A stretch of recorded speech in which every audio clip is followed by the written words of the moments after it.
53 milésimas fue lo que separó a Fernando Alonso de Checo Pérez para poderse subir al podio en Brasil. Para Alonso significó regresar al lugar en el que estuvieron al principio de la temporada después del declive en las últimas carreras. Para Checo significaba la oportunidad de redimirse después de lo sucedido en México.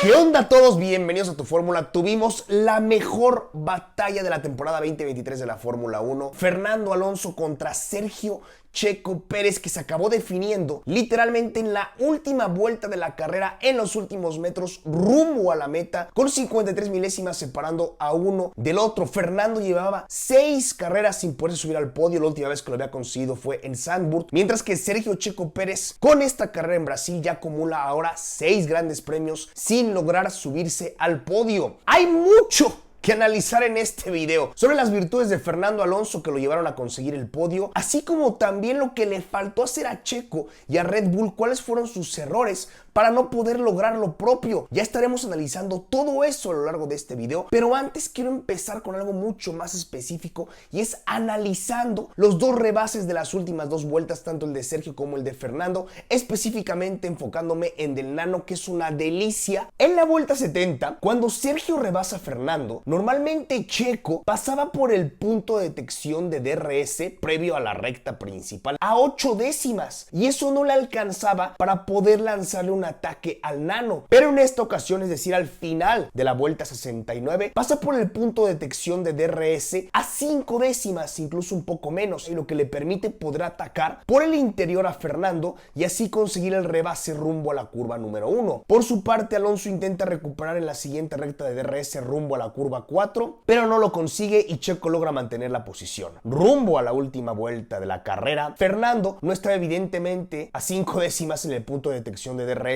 rumbo a la recta de meta, siendo él consciente que al ser la última vuelta y con la distancia que tenía con Checo, no iba a poder lograrlo en la zona de DRS de la recta principal, de la de meta, en la curva 1, sino que ahí lo tenía que preparar para poder conseguirlo y que tuviera oportunidad de lograrlo y consagrarlo en la curva 4, es decir, rumbo a la curva 1, Alonso le muestra el coche por la derecha a Checo Pérez, pero no con la intención de atacar, no, sino con la de amagar para provocar que Sergio se vaya un poco largo y entonces Fernando tome con mejor tracción las curvas 1 y 2 y así salga hacia la 3 rumbo a la zona de DRS que da hacia la curva 4, mucho mejor de lo que lo hizo Checo. Ya en plena zona de DRS van por el lado derecho de esta recta, el Nano amaga un movimiento hacia la izquierda, algo que entonces provoca que Checo volantee hacia la izquierda para cubrirlo, y eso deja al Nano totalmente por la derecha para consagrar el rebase por fuera. Una delicia técnica lo que representó ese rebase sin duda alguna, y es que en ambos rebases ambos pilotos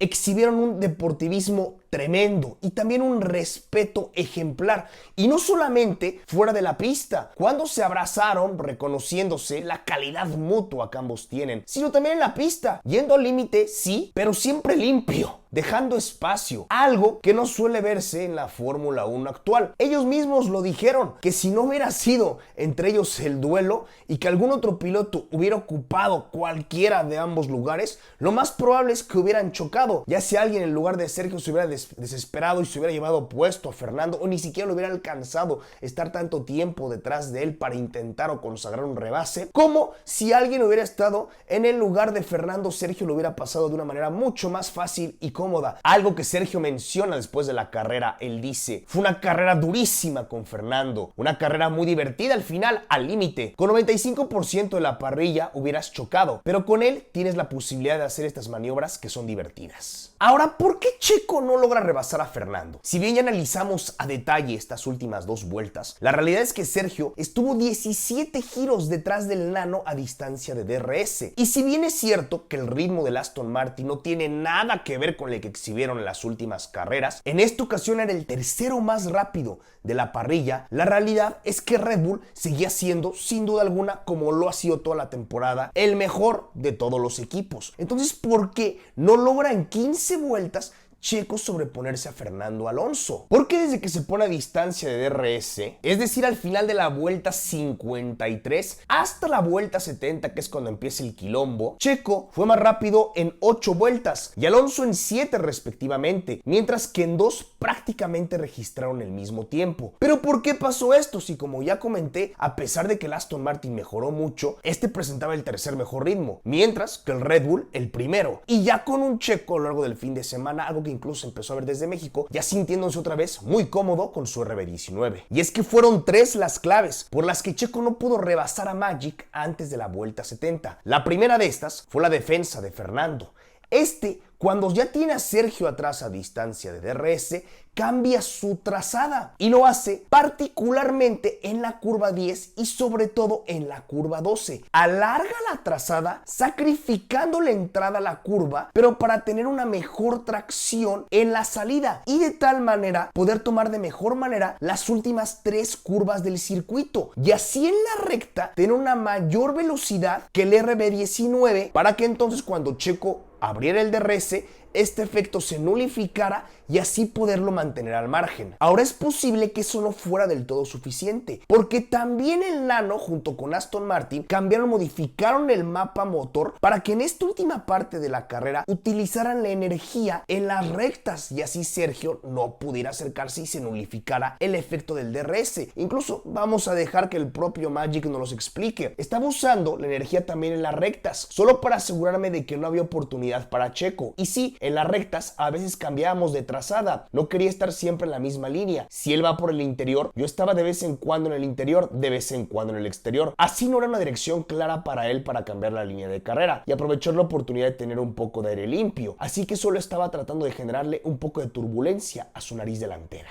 Esto obviamente hace que Red Bull se dé cuenta de lo que está haciendo el Nano y Hugh Bert, el ingeniero de carrera de Checo, le dice: modifique el trazado, sigue un poco el de Fernando, sacrifica las entradas a la curva 12 sobre todo para tener una mejor salida y poder tener mejor tracción rumbo a la recta de meta con zona de DRS. Esto fue lo que le dijo Hugh Bert a Checo y esta fue la respuesta del mexicano. Try a bit wider in the apex turn 12, promote traction. Get that exit. Follow Fernando's line, turn 10, turn 12.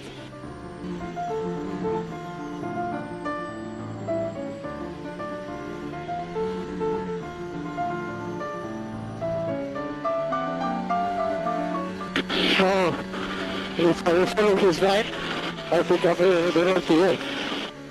Okay, we'll focus on the exit at 12. Give up a bit on the entry, focus on the exit.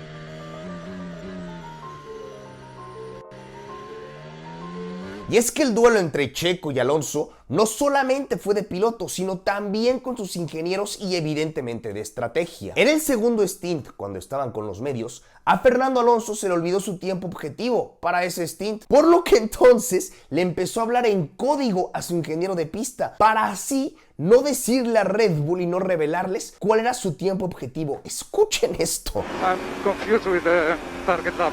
I remember the plan B target lap. So it's -7 from plan B. Yes, Fernando, you are correct. It's plan B -7. It's the same as plan A +3. It's like the cooling we have today, that number. Yes, Fernando, that is exactly right, as the cooling number we've got today. I'm impressed. I think I have a little bit more on the tires than the cooling. Yeah, copy, mate. Good. La verdad, yo cuando me di cuenta de esto quedé impresionado. Ahora sí vimos a Fernando Alonso utilizar todos los trucos de magia, pero también hay que darle mérito a Checo, que con unos neumáticos rojos que estaban degradando demasiado, incluso muchos pilotos después del sprint race se quejaron de la alta degradación y dijeron que incluso tenían que empezar a gestionar los neumáticos rojos suaves desde la vuelta de formación para poder terminar la carrera sprint con ellos y que no se les levantaran y se les cayera a pedazos el ritmo. Sergio, por su parte, logró mantenerse a distancia de DRS del Nano durante 17 vueltas gestionando los neumáticos y a la vez presionando lo suficiente para mantenerse a esa distancia de Alonso. Además de que tomar en cuenta que los neumáticos suaves que puso Checo para el último stint eran 3 vueltas más viejos que los de Fernando. Los de Fernando incluso eran nuevos. Además, Sergio entra a pits una vuelta antes que Alonso, por lo que entonces sus llantas eran 4 vueltas más viejas. Y eso sin tomar en cuenta el desgaste que sufrieron los compuestos de Checo en comparación a los de Alonso por todas las vueltas que lo estuvo persiguiendo prácticamente en su alerón trasero a distancia de DRS, recibiendo así el aire sucio que pues lo sobrecalienta los neumáticos y provoca una mayor degradación térmica. Ahora, increíblemente todo esto se le fue dando a Fernando Alonso, porque algo que no podemos negar, el segundo punto, como bien menciono, fueron los neumáticos que lo ayudaron a subirse al podio